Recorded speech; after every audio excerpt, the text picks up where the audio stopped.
This is Marie Lu, who is the author of the Legend series, which you're most popular for, but I personally love the Stars and Smoke series. Oh, I'm so glad to hear that. I love a little spy story. I'm like an OG Gallagher girl, so like any little spy story, I'm locked in. Ali Cutter is the best. So I actually read those before Legend, so like that's kind of like my first interaction with yours. And then I was going through like your backlog, and I was just like, oh my god, this is like so popular, and I love a dystopian as well. So I did a reread right before, so on the plane, so I have like a lot of thoughts, and I can't believe that, oh my god, it's still so accurate what's going on. Yeah, it's basically nonfiction now. But I know. And I was like, how did you predict this? That's crazy. It's less fun when it's not fiction.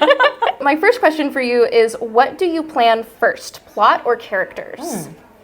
I always plan the characters first because I'm terrible at planning my plot. Okay. It's like a chaos gremlin when I write, actually. So I draft and never follow my outlines, but I do come up with my characters first, and the first piece of a story that ever comes to me is the main character, and I usually structure everything else around that person that's come into my head. Yeah. I don't outline very well, but I do write very, very detailed character profiles. That's so cool. I love a character profile. I don't know if you are like a manga person, but like back when I was, Okay, and they would have the little like, this is his blood type, and this is like his special interest. I did all of those. Yeah, I their love favorite those. foods. I don't know what the blood type thing is about, but I actually do know all of those. Oh, yeah, sure. Yeah, like Day is type O. Sure. Universal Type donor. AB. Yeah, he would be. Well, right? actually, O positive or O neg, because Oh, good question. I think he was O positive. okay, that's what my go blood back to type my is, which means that we're not quite a universal donor, but we can donate to close. anyone positive. Yes. So Exactly. no negativity here. And then, what was the first scene that you wrote in Legend? Oh my gosh. Oh, that's a hard question. I don't think I've ever been asked that before. It's funny because Legend actually came from an earlier unpublished novel that I wrote, which was terrible except for Day. And I ported some of that over into Legend. I think it was the hospital scene. Oh. It was actually the first scene that I ever wrote that eventually did make it into Legend. Like with the poking of the eyes and everything, or which hospital scene? Oh, sorry. There's multiple hospital scenes. I think it was like the third chapter in or something where he is facing off against Nicholas to get the cure. To get the cure. That was the first moment, the first full finished chapter of Legend. And then what was the first scene that you wrote in Stars and Smoke? I think it was the first prologue chapter where the two agents are talking to each other about whether or not they should bring on Winter as a spy. So yeah, I think I started from the beginning with that one. Okay, cool. And do you usually start like kind of near the beginning or near the middle or with the ending? Usually near the beginning. Okay. I sometimes don't. I write what I think is the beginning, and I realize, a couple months down that was actually not the beginning. Yeah. So yeah. Just because we just talked about this, I have to know, what was the you said it was terrible, but what was the general plot of that unpublished novel that Day came from? Well, it was a high fantasy. So he used to be in a high fantasy story, which was similar to Legend. He was still kind of the same character. He was like a rebel in a fantasy world that was dystopian in nature, but with like swords and magic and stuff. Love. Yeah, and I'm now trying to remember the plot. I was like a teenager when I wrote it. I think it's something about bringing down the empire that he was, which then, became Legend. How do you start the process of world building, especially a dystopian series where it's often based sort of on a real issue that then does bring our downfall? Right. Yeah, I think with Legend, all of my world building, first the characters come into my head, and then I start asking myself questions about why they are the way they are. So Day was one of the first characters I've ever come up with, and I knew from the beginning that he was a rebel and a criminal. And I had to ask myself, how can a hero be a criminal in this world? What kind of world will support that? So from there, I started asking myself questions about what is wrong with this system that he's in, this world that he's in, for him to be a hero and a criminal at the same time. And from there, I think at the time, this was 2009, I had read an article that simulated what the world would look like in 100 years when all the freshwater ice has melted and our oceans have risen. And so I was setting this in LA, and LA in that map was like half underwater. So that was the visual that I had going into the story, and I started asking myself, what would this broken country, new republic be like in this futuristic half underwater place where this boy is this most wanted criminal? Yeah. And so I just keep layering it on, and then about halfway, when I finish about half of the world building, I will start drafting the actual story. And then in the process of drafting, I figured out the rest of it. So the two kind of go hand in hand when I'm plotting and world building at the same time. Nice. Who would you say is your biggest writing inspiration? Oh my gosh, so many authors. I think my earliest writing inspiration is Brian Jacques, who wrote the Redwall series. Okay. And I was obsessed with his whole series when I was a kid. That was my first fantasy that I had ever read, and I consider it my gateway into all fantasy and science fiction. And I wrote a ton of Redwall fan fiction when I was a kid. Just like handwritten notebooks of them, which I still have somewhere in my boxes in the attic. So yeah, I think he was the first. I'm bummed I never got to meet him, but I think he was my OG inspiration. Yeah. What is your current hyperfixation? Like a book? Anything. Anything. What are you obsessed with right now? Off the top of my head, plants. Oh, I know that's such a boring answer. No.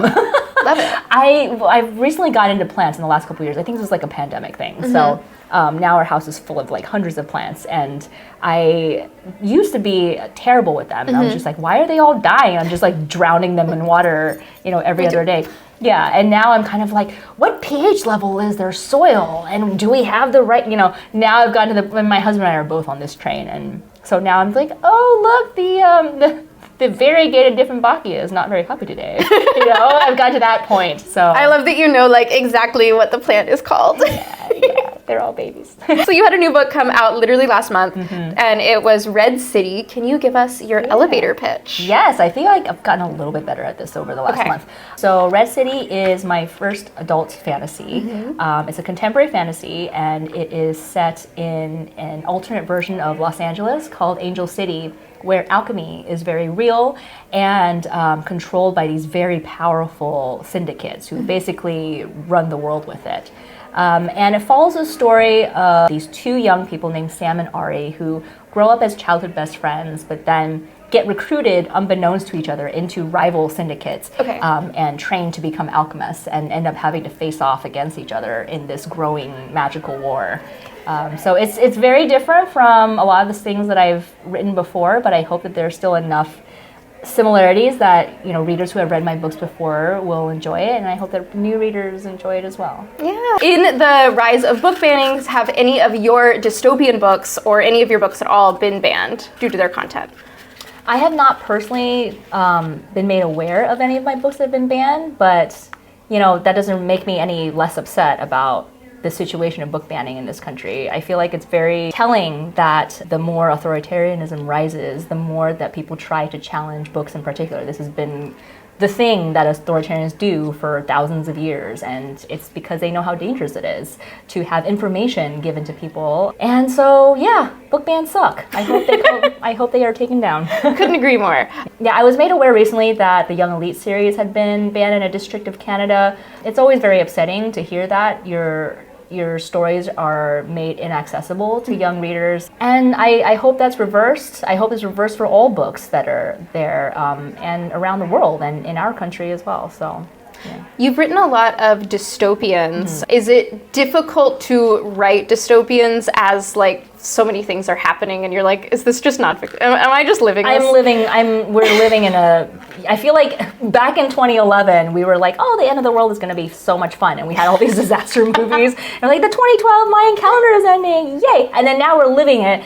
And it's not so fun in real life. So yeah, it is difficult to write something that is essentially nonfiction now. But I do think that fiction is a way of experiencing some of these things and talking about it in a safe, controlled way. As a writer, I have control over what's happening in my stories, unlike the bigger world and what's happening now. And I feel like if we can find a way to not only talk about this in fiction, but use fiction as a vehicle to show that it is possible to come out of this, and the way that you come out of it is to do something about it. I hope that translates into real life. Is it difficult when you're writing, I'm thinking specifically about the Legends series where June she's in the bad place right now, and she does not realize that she's in the bad place. Is it hard to put yourself in that mindset where you're like, I know as the author that this person is wrong and what's happening is wrong, but they have to believe that what they're doing is right, and you have to believe that as you're writing it. Yeah, it can be very frustrating, especially as the reader, because as well things that she doesn't know. But I think that it's a parallel to the real world where it's very difficult sometimes to know that you're in a dystopia when you're in it. You know, like you think that things are normal, then all of a sudden one day they're not. And I think that the misinformation that has become so rampant nowadays is essentially what's happened in Legend. You know, June she grows up being fed a lifetime of misinformation, which is why she thinks the way that she does. And it's only when you break out of that you can, you know, see the world for what it really is. Unfortunately, I think that's very prevalent in our world today. And I hope that that Legend is a reminder to people to take a step back sometimes and try to think for yourself, try to think outside of misinformation, try to find the truth on your own. Yeah. I don't have any more questions. This was everything. Yeah. That was a very eloquent answer. Is there anything that you want to say before we wrap up? Or that is the wrap, either way. Read more books. Yes, read more books. Okay, great. Thank you so much. Thank you. Thanks for having me. Of course.